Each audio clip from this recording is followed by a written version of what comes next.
Salam students, let's begin with the class 8 history. We have already started with chapter number 5. Today we are doing the third part of this chapter, children, when people rebel 1857 and after. Children, before starting with the new topic today, let's go through the content first. Policies and the people.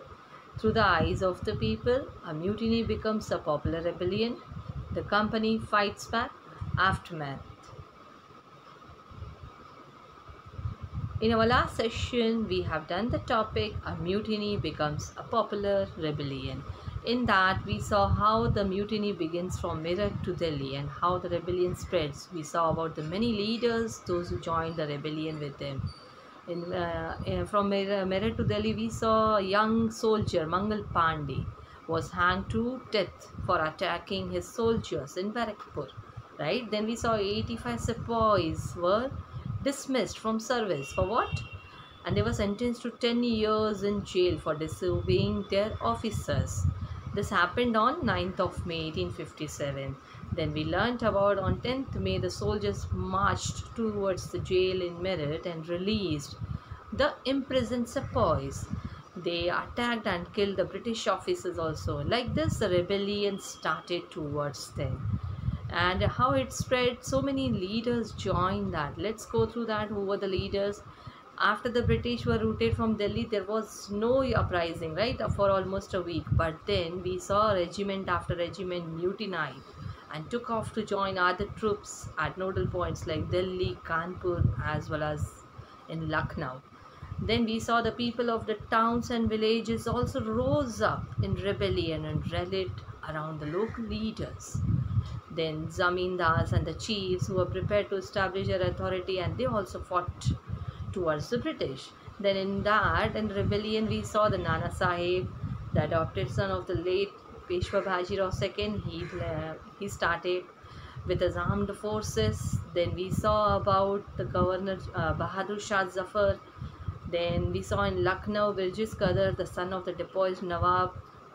Even he joined that rebellion. Then after that we saw the Rani Lakshmi Bai.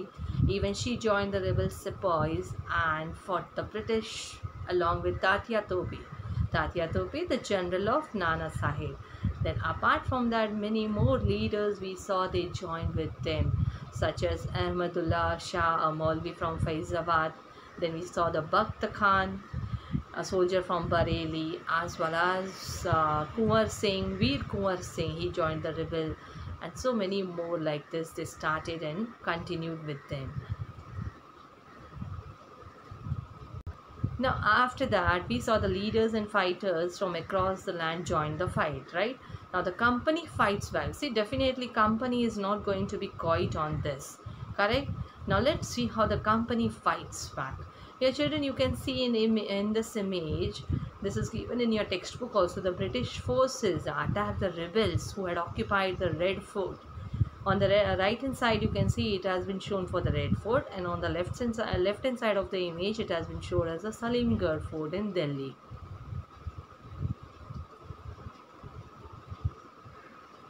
Now what happened? Unnerved by the scale of the upheaval, the company also decided to repress the revolt with all its might. So what the company did, it brought reinforcements from England. See, reinforcements, the company were having Indian sepoys previously, right? But now they focused their armies, their force from, they wanted their force from England. And even they passed new laws so that the rebels could be convicted with ease. Like they could be easily punished and then moved into the storm centers of the revolt. So like this, Delhi was recaptured from the rebel forces in September 1857. Even the last Mughal emperor Bahadur Shah Zafar, he was tried in court and sentenced to life imprisonment. Even he and his wife Begum Zeenat Mahal were sent to prison in Rangoon. Rangoon means it is in Myanmar in October 1858. So Bahadur Shah Zafar, he died in the Rangoon jail only in November 1862. Then after the recapture of Delhi, however, they did not mean that the rebellion died down. After that, again people continued to resist and battle the British. The British had to fight for 2 years to suppress the massive forces of popular rebellion. Then finally Lucknow was taken over in March 1858. Then Rani Lakshmi Bai was also defeated and she was killed in June 1858. The similar fate awaited for Rani Avanti Bai Lodi. If you all remember, we have learnt about her also. With the 4,000 soldiers she came for the rebellion. She joined the rebellion. So even Rani Avanti Bai, who after initial victory in Kerry, chose to embrace death when surrounded by the British on all sides. Even similarly, Tatya Tope was captured, tried and killed in April 1859. Then even Tatya Tope was captured, tried and killed in the year April 1859. Then what happened? Just as the victories against the British had earlier announced rebellion, the defeat of rebel forces, they encouraged desertion. What happened then? The British also tried their best to win back the loyalty of the people. They wanted to win back that loyalty of the people, and for that what they did? They announced the rewards for the local landlords. They would be allowed to continue to enjoy traditional rights over their lands. If you all remember, the lands have been taken over from the landlords, but now to just win back the loyalty of the people, to have the trust again on them, they announced the rewards for the loyal landholders. They would be allowed to continue to enjoy traditional rights over their lands. So those who had rebelled were told that if they submitted to the British and if they had not killed any white people, then they would remain safe.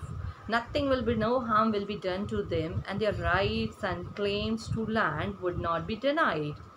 But then too, nevertheless, the hundreds of sepoys, rebels, nawabs and rajas, they were tried and hanged during this rebellion.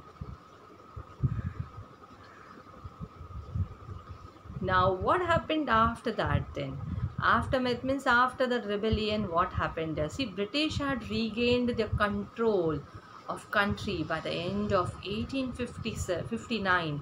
But they could not carry on ruling the land with the same policies as they were having previously. So they want to try with many more new policies. So to have that control further, they required to change their policies. Now let's go through the changes that have been done in the policies by the Britishers. Now the important changes that were introduced by the British are given here. Let's begin with the point number 1 here. The British Parliament passed a new act in 1858. What did they say in that act? They announced that the transfer of the powers of the East India Company to the British Crown in order to ensure a more responsible management of Indian affairs. See, they transferred the powers of the East India Company to the British Crown. That means the Britishers' main crown will be given to one of the Britishers, and that person will be the ultimate one to have the powers in their hands. Why they did that? So that they can ensure a more responsible management of the Indian affairs. See, a member of the British cabinet was also appointed. A member of the British cabinet was appointed as what? As the Secretary of the State for India. They appointed the members of the British cabinet as the Secretary of State for India and made responsible for all matters that were related to the governance of India. Even he was given a council. Council means a few members were there in that council to advise him. That was called as the Indian Council. So he was first member of the British cabinet was appointed as a secretary, and after becoming the secretary, he was given a council. Council means few members were there to advise him, and that was called as the Indian Council. Then the Governor General of India was given the title of Viceroy. Previously, the title of Governor General, the person who has been appointed as the Governor General of India, same person got the title of Viceroy. That is a personal representative of the Crown. So through these measures, the British government accepted direct responsibility for ruling India.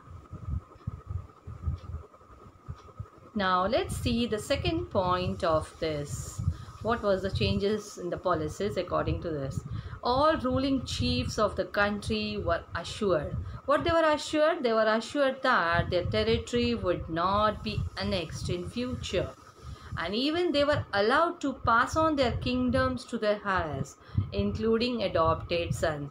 Children, if you all remember, previously we have learnt about the policy, that is doctrine of lapse. According to that, the Britishers, they did not allow anyone, those who don't have their legal heirs, the adopted sons were not allowed to take over the kingdom, right? But now, as per the changes after the rebellion, the change has been done in that act. According to that, they were allowed to pass on their kingdoms to their heirs. Even that was included as the adopted sons also.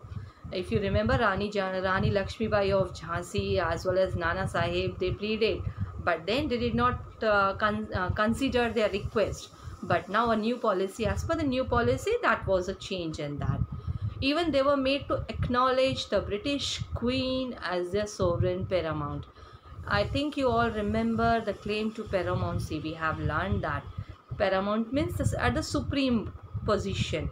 So it was like acknowledgement has to be given to the British Queen only as their sovereign paramount. She will be considered as the supreme authority.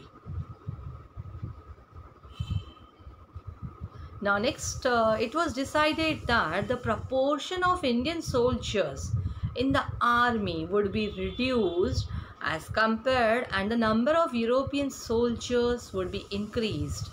You can think over it why this change has been done, right? Because we have seen the Indian sepoys together, they formed a unity and they had the rebel against them, right? The rebellion was done. So that is the reason now Indian soldiers were very less in army, whereas the European soldiers were more. So that in the future, if anything happens, because of this rebellion, Britishers took 2 years to suppress that massive rebellion, correct? That is the reason that change has been done in the policy now. And even it was also decided that instead of recruiting soldiers from Awadh, Bihar, Central India and South India, more soldiers would be recruited from among the Gurkhas, Sikhs and Pathans. See, because we know the people of Awadh, Bihar and the Central India, they rebelled against the Britishers, against the company, right? So now they want to recruit only from that particular areas where they were loyal to the soldiers which were loyal to the East India Company. So the soldiers of Gurkhas, Sikhs and Pathans, they were loyal to them in their service. That is the reason they want to have the soldiers from that particular areas only. Then the next topic that was included here, the land and property of Muslims was confiscated on a large scale and they were treated with suspicion and hostility. Why it was that?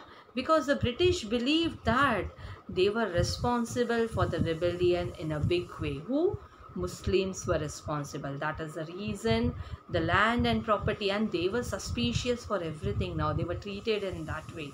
Because what the East India Company was thinking, the one of the major reason the responsible community is for the rebellion is the Muslims only.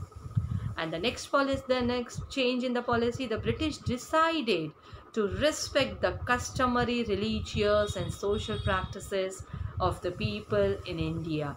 If you all remember, children, many things were like against the culture of Indians, right? As you can say, the remarriages of the widows and all this, and even using the cartridges whether we can say the people, they were not ready to, sepoys, they were not ready to use that cartridges because it was made up of that fats of the cow and pigs, right?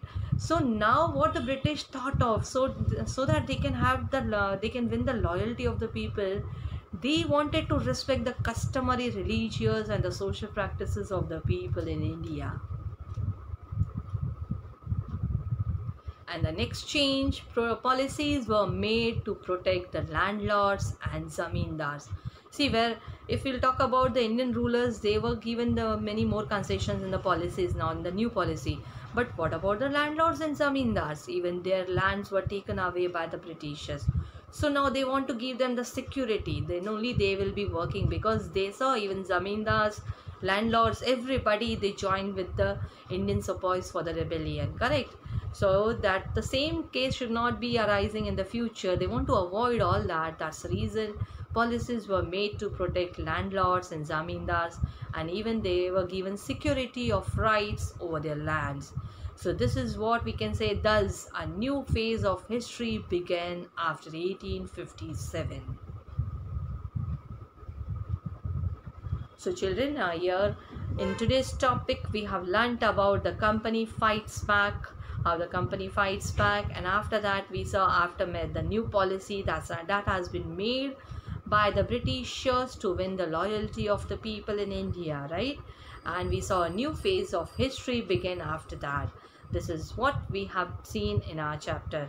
So here children, we have completed with our chapter number 5, and people rebel 1857 and after. See you in the next section children with a new chapter. Till then, take care children.